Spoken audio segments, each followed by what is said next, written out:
Ladies and gentlemen, how has the first month of the year been for y'all? For me, it's been pretty eventful. Today in particular, I slept around 4 or 5 hours because I had a bunch of technical issues throughout the night and I had to wake up very early for a Digimon European Finals for Digimon TCG that unfortunately I did pretty poorly on because I faced a very toxic deck over and over and over again. And so today's video might be a little bit low energy because of that. So don't be too concerned if it's very obvious that I am, but just, you know, that's just a warning ahead of time. Welcome folks, today we're going to be taking a look at the tier list for G Set 4, so G Set 5 is just around the corner. G Set 4, I think honestly has been a really cool meta. Like, this has been, again, you know, every time I climb for top 100, I will always say this, it's the meta I've played in the most of the recent sets, so far from the G sets in general, because I am going for top 100 for Gabriel. I'm currently just literally on the border, just sitting there at like Legend 23 or something, and just really been enjoying this climb. Like, honestly, I've said this plenty of times, I usually get burnt out by the end of like climbing for top 100, but right now it's like, yeah, the day after rank resets, I'm down to play a few games again, you know, and just kind of like, obviously not to the same extent that I've been playing now, but still play a fair bit, right? So, as always, today we're going to take a look at the Japanese tier lists first, and then I'm going to talk about my own. Today, I've kept the older decks in the ladder,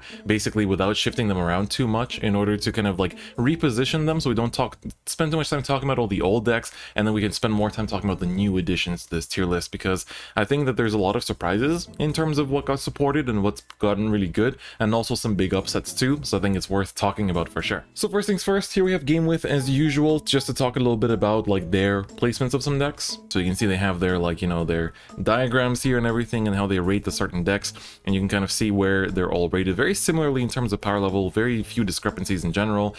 So as the best decks in the meta, they still say it's Nemuel, then Messiahs, which is pretty interesting, Revengers with Diablo support, Blade Master, Vanquisher, Celestials, that's right, and Overlord the Cross. And I think these two decks, well, actually Celestials and Nemuel, are kind of similar in the sense that they can really like drag out games for quite a bit because of Raphael's healing and stuff like that.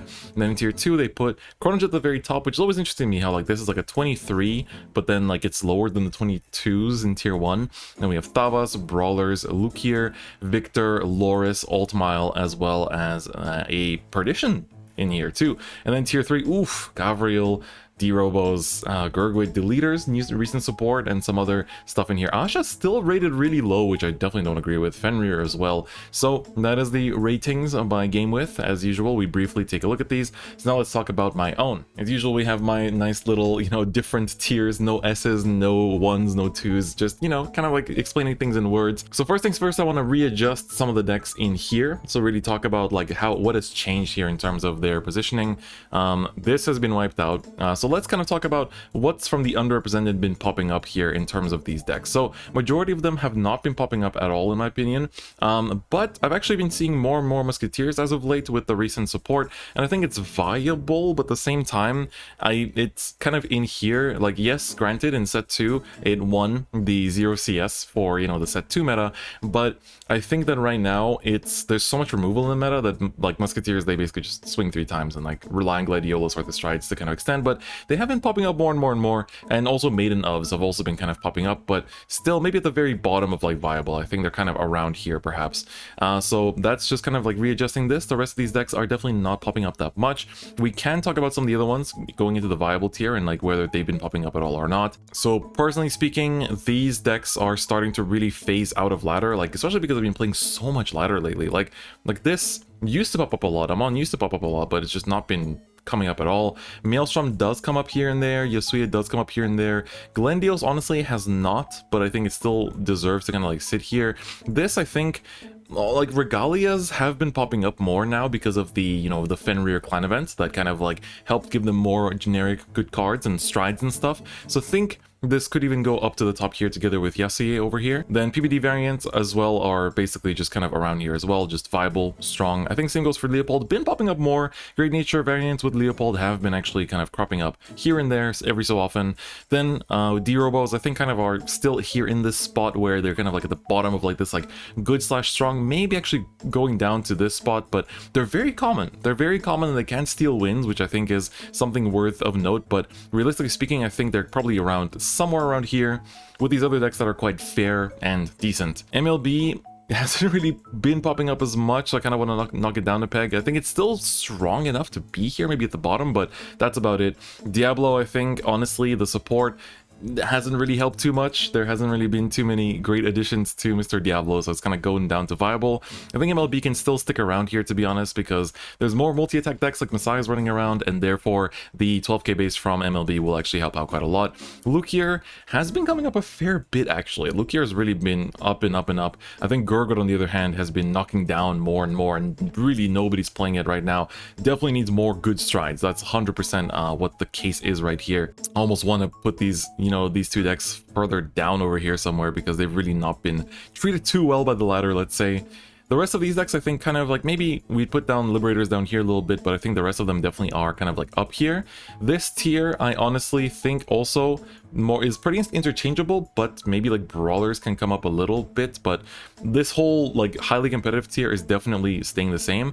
I think Mir, this is something that I've seen other people say, like Mir does feel like it's kind of coming down a little bit, because also there's just a lot more removal going around now, a lot more gears, a lot more Messiahs. So I think that this also kind of goes down a peg, or somewhere around here as well, kind of close to like Blade Master and Vanquisher tiers. As for the best decks here that I've put, Tavas, Revengers, and Nemuel, I still think they are the best decks currently in the format, and I think that they deserve to stand up here as well. So that's basically it for the decks that have been in the meta, the decks that have been in the tier list from last time, then kind of like the readjustment. So now let's talk about the things that got completely new support and are completely like kind of reimagined almost with the new support in set 4. So first things first, oh man, I kind of want to leave Project for later because I'm going to be talking about it a lot. So let's kind of go through some of the more rogue picks.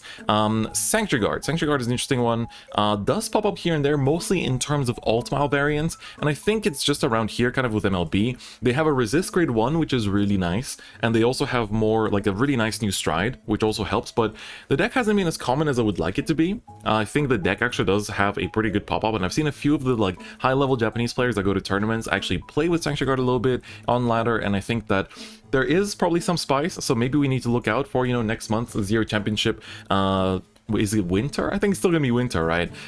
Maybe this will come up, it did once, right? It could still come up again, right? So I'm actually pretty excited to see if Sanctuary Guard can actually make a splash this time around as well. Claret Sword. I think for me, Claret Sword, it's a 9 crit deck, which, like, as fun, I definitely show off Claret is like, ooh, it's like 9 crits, it's fun, it's a good time, you can high roll your opponent. But the thing is, like, when you low roll, the deck doesn't really do that much. So I think it's kind of like around here. Unfortunately, still sort of just around this spot where, like, yeah, you can take it to ladder, you can take it to a tournament, but the other Shadow of Alun variants are better. Except for, I don't know, like Diablo might actually be worse. I feel like, it's like this actually feels like you could bring it. Diablo, I don't know if I would actually recommend someone to bring to a tournament for the time being until it gets future support. So that's at least my take on that for now. The leaders got some support, and I think honestly they feel pretty all right. Like the only thing is that we'll put them kind of close here, I think. The leaders are good because if you don't play around them actively, they will catch you off guard, because the new guy is like, when they ride it, it deletes and locks 2, which, like, if your opponent has, like, obviously, like, when they stride, they undelete, right? They don't get the stride bonus skill anymore, but they undelete. But if you get to lock both front rows and they didn't play with that in mind, they'll probably lose to that, right? So I think for players that didn't play against new deleters yet, this will be a big surprise, and they'll, it's going to look like, oh my god, this deck is insane. But if you've played against it at least once, or you know what the cards do, and you set up like resist in the front row, or you use stuff that can clear front row, whatever, by whatever means necessary, then I think it's not as scary. It's not as scary. So it's kind of like around this tier, in my opinion, like on the lower side of the good/strong decks, and I think that it deserves to be there. Next, I want to talk about Celestials. Now, Celestials are a big surprise. Remember last time around, this was in here, underrepresented, good in theory, literally wasn't coming up at all, but now it's pretty damn high tier. Like, this deck has been, we saw the first qualifier happen today for the Zero Championship, for the actual Zero Championship in February, and I think Angels had the highest participation rate, because of course Raphael is a stride that can heal you on demand, and of course, like, for Celestials, they have 8 legions that can help you not deck out, which is really, really good, which of course Gavriel doesn't have. She has to play less of them. And on top of that, you have very good celestial tools like Danielle that let you continue multi-attacking, and you can still make use of the generic cards like Harut from the actual Gavriel support, plus all the amazing strides. And the first stride, this girl in particular, is also really good for Celestials. And so for that reason, I think that this deck is actually very legit, and I think it honestly kind of stands around here. The only thing it's lacking, as far as I can tell, is a resist. That's kind of the big thing. So it does get checked by some things, and of course Vanquisher checks it completely, but everything else, I think, honestly, it can struggle to keep up a little bit. It's a little bit like Nemuel, where they don't loop heals, but they can, I mean, they don't loop PGs, but they can keep healing themselves on demand, and that way just soak up more damage and be able to still do at least like 4 attacks per turn with a Harut, which is pretty good. It is definitely pretty damn good. So I think Celestials honestly deserve to stand quite high. Not one of the best decks, but definitely quite good. All right, up next we had Fenrir. So Fenrir came up in the clan event, and honestly, even pure Fenrir, like I've been playing against quite a few of them on ladder, you know, not running any like the Minervas or running like Yggdrasil or anything, just straight up Wise Man Fenrir, just without Taros, by the way. Taro's not in the game yet, has been coming up, and it honestly feels like it's kind of around here. Like, the deck feels like a better Victor at the moment, because you have a lot of like resource generation, you have really consistent superior calls, you have, you know, your stand trigger that keeps you from decking out, which of course if it goes to damage you won't be able to do that unless you heal it out, but it's just, it's pretty good. It's genuinely pretty good. Like, I think Fenrir, honestly, just from the first wave, has been very, like, surprisingly strong. I think it's been impressing me quite a lot. So I think, you know, this could even go up higher, right? It's just because there's a bit of a lack of data on the deck for the time being, because it's newer than the other ones. But I think Fenrir is the sauce. I think it's actually quite good and deserves to kind of stand up here together with some of these other, like, rogue strong decks. All right, and then let's take a look at Messiahs, I suppose. Yeah, let's talk about Messiahs. So I just recently covered this in the DifferentFight, and Messiahs, in my opinion, honestly, somewhere up here. I almost want to put them up here. I think Messiahs right now, like, they feel like just about as strong as Revengers, in my opinion. Like, if we're putting Revengers up here, then I think Messiahs should also go up here. Like, I think these two decks are still really, really strong, but the gaps between them are starting to get smaller and smaller, except for Nemuel. Like, Nemuel really needs some kind of hit. I think Nemuel is just, it's annoying in how, like, I don't know, I've seen comments that talk about how, like, oh, you know, you just talk shit about Nemuel because you don't like the slow gameplay, like, oh, we Bermuda mains don't have anything else to play. Like, you do, though. Like, there are other decks, and I think, like I don't have a problem with Nemuel as long as it doesn't get as, like, you know, 3 PGs into hand per turn. I think that is the part that's a bit annoying, right? They PG 3 times to get them all 3 back, and the deck's been doing the same thing ever since release, and it's a bit, I don't know, it's a bit concerning. Like, you don't see it on ladder that much. You actually, you do, like, maybe 1 in every, like, 6 or 7 games, and it's, you, like, when you sit down on that, if you have low legend points, sometimes you just concede to save time, because, like, you know it's going to take, like, half an hour to play the game, and I think that's not super conductive to the general player base, but, you know, that's just my opinion, just my take on it. But Nemuel is definitely still the best deck. Messiahs, the high rolly version, I think, is somewhere like around here, but the kind of like more consistent, like, control-y version, I think honestly is about as up here as Revengers, because you have really strong pop-offs on your multi-attack turns with the Exilix. You also have the ability to just, like, kind of play the slower game thanks to the addition of Blitza, and just Messiah's tools already, like them bringing in Arrestor early, it's really good. It's really, really good. So I think that for that reason, Messiahs for me are kind of up here, at least somewhere along these lines. Then let's talk about Gavriel. So Gavriel, for me, I was playing it so much in the first couple of weeks, like the first week basically of this set, and I was really loving it, but most of my losses weren't to my opponent dealing 6 damage to me. It was to me decking myself out, because Harut takes a card out of your deck, Gavriel takes a card out of your deck, Udiel takes a card out of your deck. Healing, while it is good, takes a card out of your deck, and so Gavriel unfortunately just decks out and decks out and decks out. I tried playing a version with, like, a bunch of Refroses to try to, like, pop off faster with, like, stands. No, it's just, you really need to run Legions as a backup, and, like, there needs to be a way to kind of, like, keep recycling stuff back to deck on top of all the rescues you're doing, and some decks will definitely need that in the future too. So for me, Gavriel, as much as I love her right now, you know, this is literally my favorite decks of all time. Maybe with the rescue support, but honestly the rescue support is more decking out, so I don't know, it's gonna be, we're gonna need some, like, good way to balance the deck, like, in order to not run out of actual cards in deck, I think. So for the time being, her and Fenrir are, like, a similar power level, and I think that, like, you know, it's like kind of maybe up here, but that's like my personal bias showing like 100%. I think that Gabriel just, if it wasn't for the deck out, it's so strong. Like you could even play Broken Hearts if you wanted to, like, because you just go GB2 on your first strike turn, set up like double Broken Heart in the back row. You're like all these multi-attack decks like Tavas and Messiah, you know, they just don't even hit you. Like it's very annoying to play against at times when you can, you know, go into a GB2 quite early, but other times like just a little bit not enough, just a little bit not enough in my opinion. So please, Game Studio, buff Gabriel, thank you very much. I will continue to ask this every single month until you do. So keep look forward to hearing that from me for months to come. But now we're left with just a try 3, and of course I've left these 3 for last because I think there's some pretty big surprises. Asha has really shot up. I think Asha, like, the problem with Asha is that while she shot up a lot and she got some amazing cards in this set, you need 4 of the UGR. Like, you definitely need 4 of the UGR because it is a back row attack, which means it's an intercept clear. On top of that, it is power. It's a clone, like it's Spear Call plus a back row attack.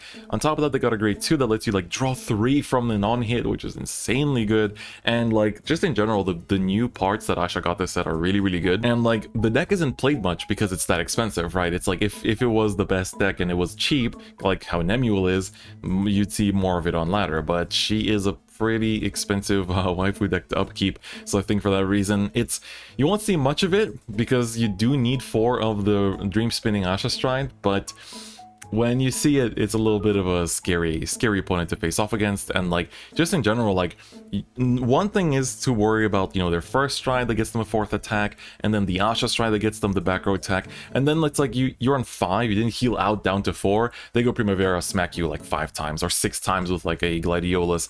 It's pretty scary. Like Asha is actually pretty scary, and I think that she should be respected in this meta as well. And now next we have Mr. Altmile. Now Altmile, I would kind of put him around here. I think Altmile again is a jack of all trades in terms of, you know, he literally revolves around just calling grade 2s, which you can never go wrong with, and he can be combined with a lot of different archetypes. Like Jewel Knight Altmile is still pretty common, Sanctuary Guard Altmile is pretty common, Pure Altmile is also not too bad, but we usually see it mixed with something else because there's no good backup grade 3 for Altmile yet, until I guess the next Altmile, I suppose. But it's a pretty good deck. It's pretty good. Like they got a grade 2 that tutors for more grade 2s, and the Altmile Stride, the aerial Altmile, tutors for any grade 2 you want. So like you literally go like, you know, whether you want Twin Sword, whether you want the Blaster Blade Spirit, whether you want like the Tech Gull, the boosting one, like whatever you want, he'll search it out for you. And the increment of power he gives is really nice because it can actually make nicer magic numbers, which I think is also very good. So the Altmile Stride definitely helps Altmile a lot in just kind of like keeping up with the rest of the power level. And now the deck that I've personally been climbing with this entire time, and I can definitely vouch for how strong it is, Chronojet. I want to put it here. I think Chronojet in this particular meta is really good. I don't know how it's going to be when we go into Night Rose meta, you know, or like Tavas meta in the next set, but right now, like where everything is like Messiah and Shadows and Kagero and Vanquisher, all these decks that have some element of like front row disturbance, you just go like, okay, resist, and I can tutor the resist out with Fate Rider. It's like, oh, and like you can play such a nice slow-paced game where you can, I don't know, it's so satisfying to play. Like it's the reason why I've been playing this like the whole time. It's very satisfying to play. It almost feels like it can't really break because now you can play 8 Chronojets because of, you know, Body Food being added, who could just like switches himself out back into deck to search out Chronojet, make him your new heart. And I don't know, I think Chronojet is really, really good personally. Like this is definitely like my experience bias showing because this deck I play literally all the time. But I think that like next stage is not the stride that pushed this deck to the top, it's more so the addition of the countercharge grade 1 as well as upstream Draken, which upstream is only going to get better with the Time Leap engine coming out in future months. But even now it's so good because it can dodge the front row retires, right? It can dodge front row retires, front row locks in particular because of course Messiah is still really popular and deleters are popular. Like literally this deck has like easy matchup here, easy matchup here, easy matchup here, easy matchup here, easy matchup here. This actually isn't as easy because they don't care about resist, or they don't care about you not having a front row, they're gonna kill your back row too.